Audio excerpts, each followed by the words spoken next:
Muy bien, muchas gracias. Enseguida viene el doctor Jorge Luis López Aguilar, que cargando en estos momentos sus diapositivas. Él es profesor de la Universidad Federal de Acre de Brasil, coordinador del curso de física, doctor en física. Él nos está cargando ahorita la exposición síntesis y caracterización de nanocompuestos magnéticos para tratamientos de aguas contaminadas. Recibimos con un aplauso al doctor, por favor. Adelante. Buenas tardes al encuentro. Buenas tardes con todos.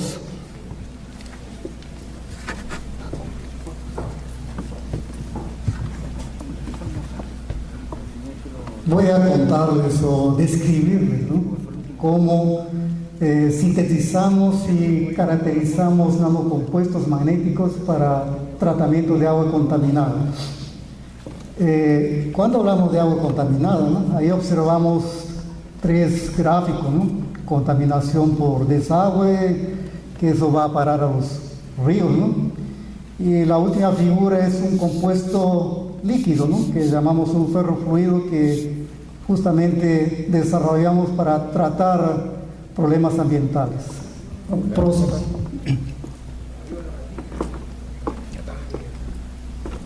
Próximo, por favor. Entonces aquí voy a describir los temas, ¿no? Primero voy a hablar sucintamente de contaminación del agua, alternativas de remediación usando ahora nanotecnología, ¿no? Cómo preparamos esos nanocompuestos, ¿no?, en detalle, y qué técnicas usamos de caracterización. Próximo, por favor.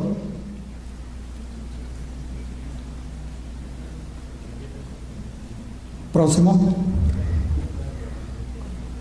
Entonces vamos a ver contaminación, la contaminación del agua, ¿no? Es la acción de introducir algún material impropio en el agua alterando su calidad y composición química. Entonces pueden observar ahí un esquema, ¿no?, de las sustancias contaminantes y los efectos del lado derecho. Dentro de las sustancias contaminantes observamos los microorganismos patógenos, ¿no?, que pueden ser bacterias o hongos o otro tipo de agente. Tenemos los desechos orgánicos, ¿no?, que puede ser la basura, por ejemplo, ¿no? Y tenemos, por ejemplo, sustancias químicas inorgánicas, que puede ser arsenio, cromo, plomo, cadmio y mercurio, ¿no?, que generalmente se encuentran tanto en los sedimentos como en la parte líquida, ¿no?, en el agua. Por otro lado, tenemos compuestos orgánicos, ¿no?, que pueden ser petróleo, pesticidas, colorantes, cloratos, nitratos y un gran número de compuestos, ¿no? Tenemos sustancias radiactivas y por otro lado tenemos qué efectos producen, ¿no?, esos contaminantes. Tenemos desaparición de especies, por ejemplo, reproducción en exceso, agua de color y olor desagradables que algunas veces ya habrán olido por ahí, ¿no? Limitación para el uso humano, ¿no?, y es un vehículo de diversas enfermedades, ¿no? Próximo, por favor. Aquí quise colocar un esquema, ¿no?, de más o menos cómo se da la contaminación, ¿no? Observamos que tenemos la industria, ¿no? Tenemos la parte de animales que producen excrementos, ¿no?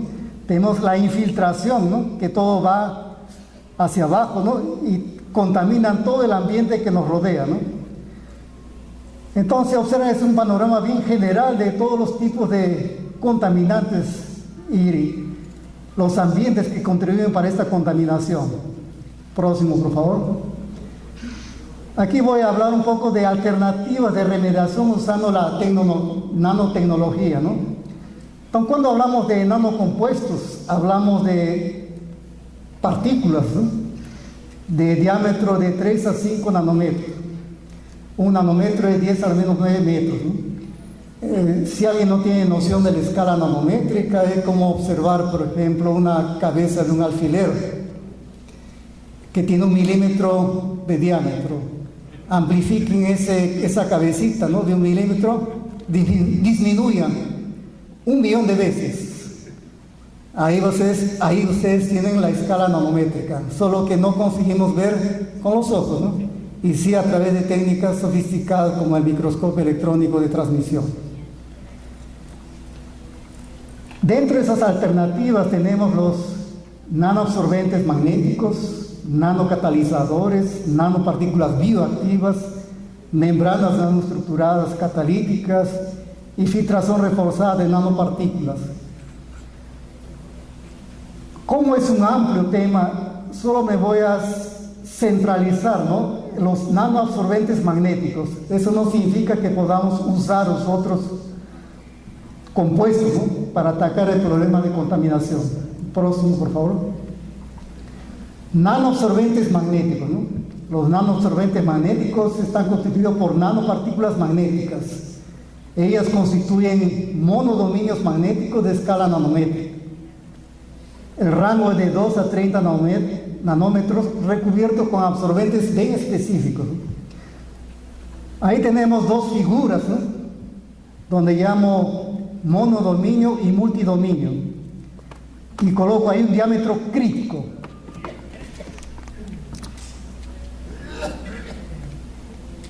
Ese diámetro crítico, ¿no?, es de 10 nanómetros. Por un lado tenemos un diámetro menor que ese diámetro crítico que llamo monodominio, donde todos los momentos magnéticos están orientados en una misma dirección. Observen aquí en esos dos lados. Y tenemos el multidominio, ¿no?, que está formado por la configuración de varios momentos magnéticos orientados aleatoriamente, ¿no? Aquí tiene esa configuración y aquí vemos cómo están orientados los momentos en el caso de un multidominio, ¿no? Más que contribuye para el magnetismo en estos materiales, ¿no? Como estos materiales están formados por átomos y sabemos que todos los átomos tienen electrones, ¿no? Cualquier movimiento de electrones dentro de un sistema, ¿no?, produce un campo magnético, ¿no? Próximo, por favor. Para tener idea de las dimensiones, ¿no?, de nuestras nanopartículas, aquí estoy comparando los genes, proteínas, moléculas, virus, y aquí encontramos las nanopartículas con 3 diferentes dimensiones, ¿no? Multidominio, en un rango mayor, ¿no? Aquí tenemos 10 nanómetros y menores que 10 nanómetros, ¿no? ¿Cuál es la diferencia entre ese y ese, ¿no? Cuando se tiene una partícula de menor dimensión posible,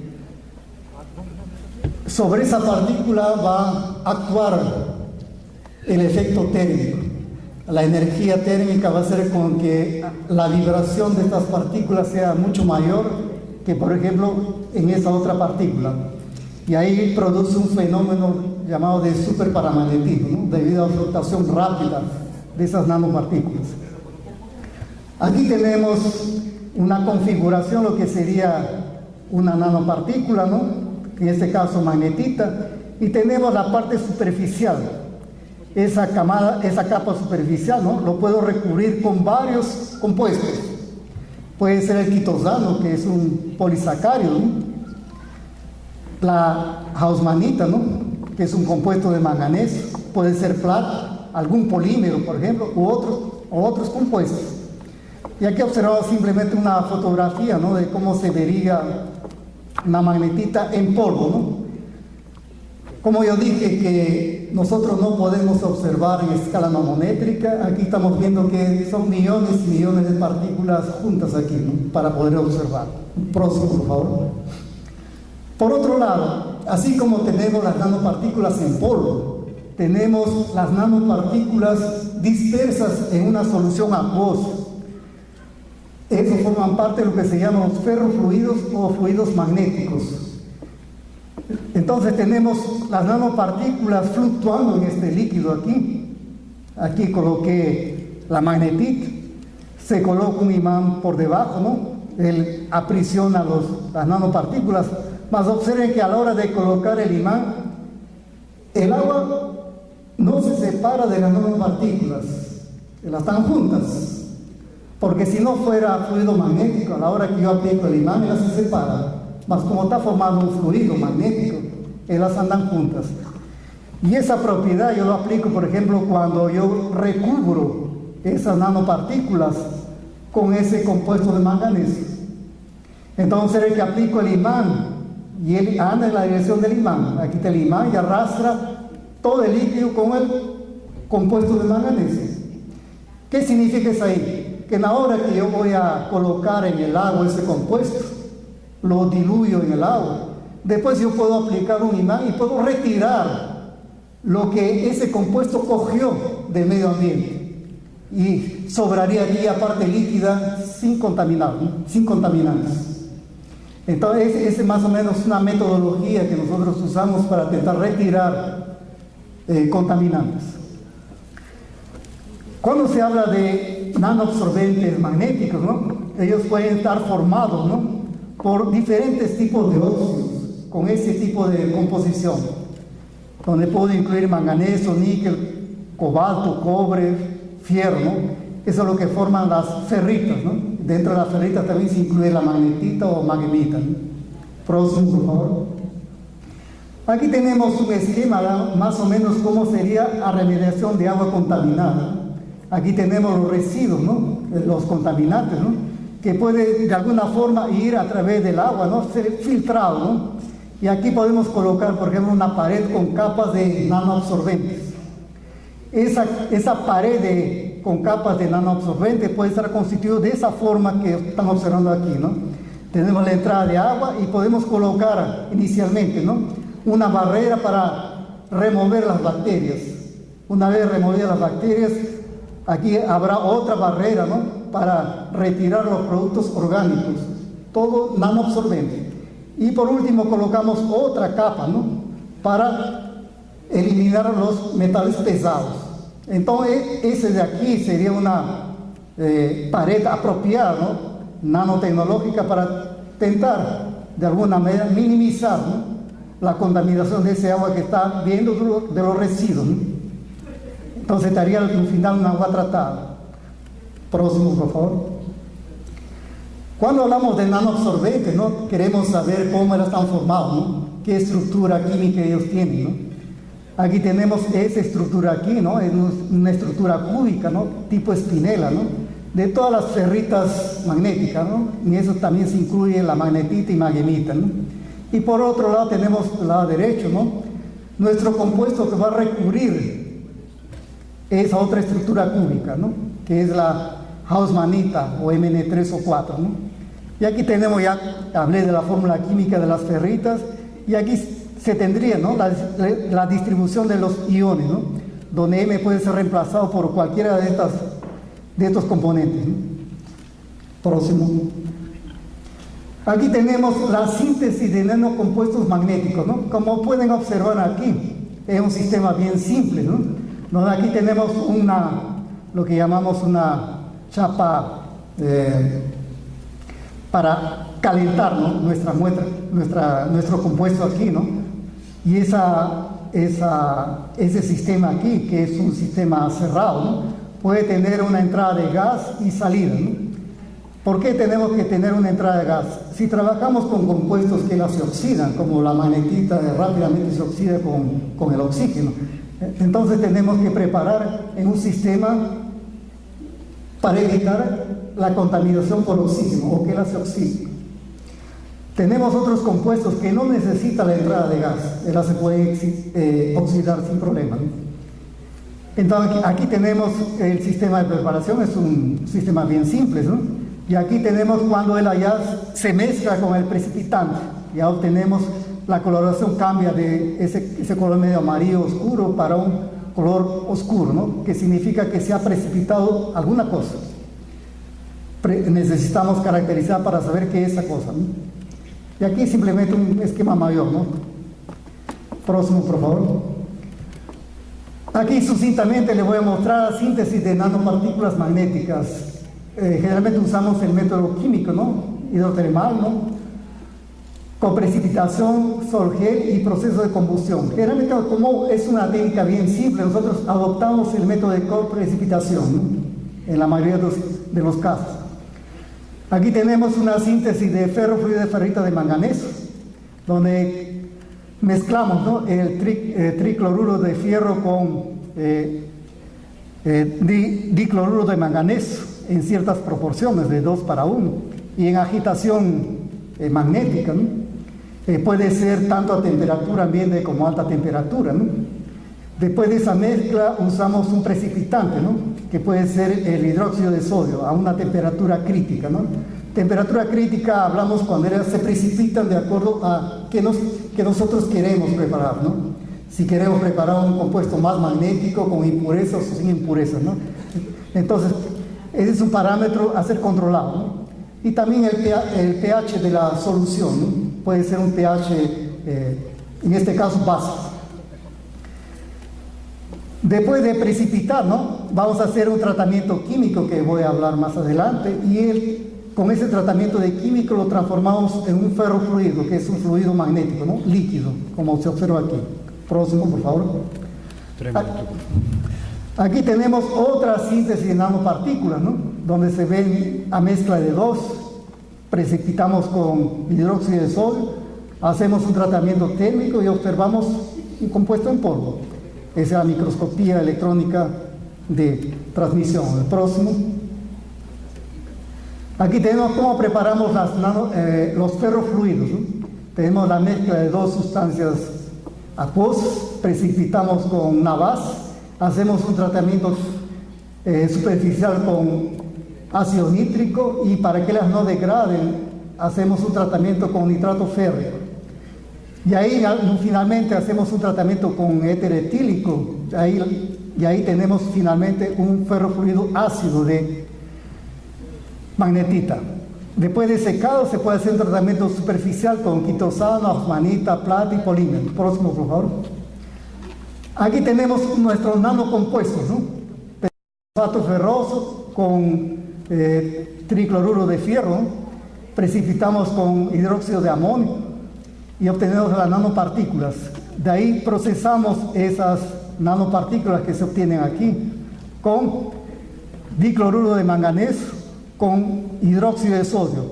A mezcla de esos dos en entrada de oxígeno me produce un compuesto en la superficie de esa manera. Próximo. Las técnicas de caracterización, microscopio electrónico de transmisión, observan para amanetita y cómo ella está recubierta con ferrita de manganeso y cómo ella está recubierta. Próximo. Tenemos ferrita de cobalto y ella cómo está recubierta. Próximo. Tenemos los difractogramas de rayos X puro y con recubrimiento. Aquí tenemos puro, no coloqué el recubrimiento. Próximo.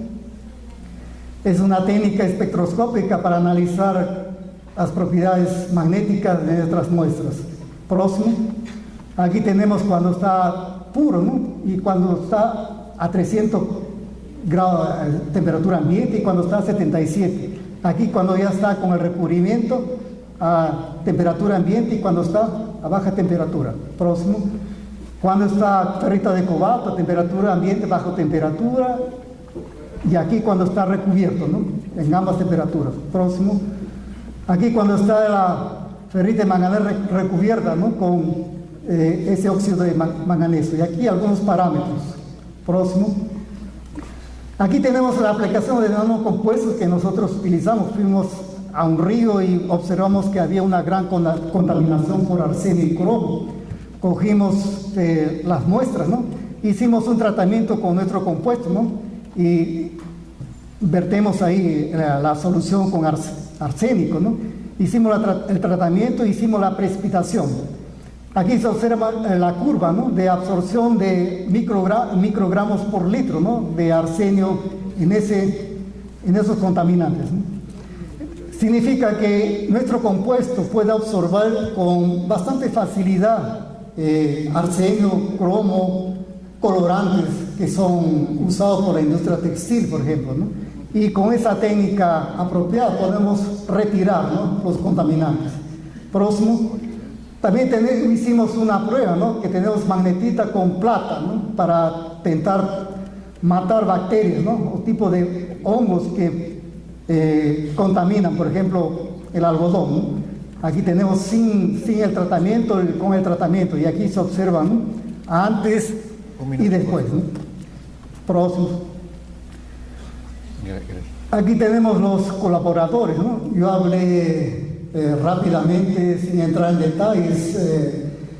Si ustedes quieren saber los detalles mínimos, ¿no?, de cómo nosotros trabajamos con estos compuestos, ¿no? Tenemos varios artículos publicados y estoy a disposición para poder aclarar algunas dudas en relación a este tipo de compuestos. Quiero resaltar que probamos en varios tipos de aguas, ¿no?, contaminadas, generalmente ríos y riachuelos y algunos pequeños lagos, ¿no? En todos ellos la eficiencia que conseguimos es de 97%, ¿no?, de absorción de arsenio, cromo y colorantes. Estamos trabajando en la parte de con los mismos compuestos y agregarles otros compuestos químicos para despoluir las aguas contaminadas con coliformes fecales, por ejemplo, que es agua de desagüe, ¿no? Gracias por la atención y estoy a disposición. Muchas gracias. La señorita María Luisa le va a hacer la entrega, por acá, por favor, al centro. Aquí nomás. Va a hacer la entrega en nombre de todos nosotros del certificado. Un poquito más al centro.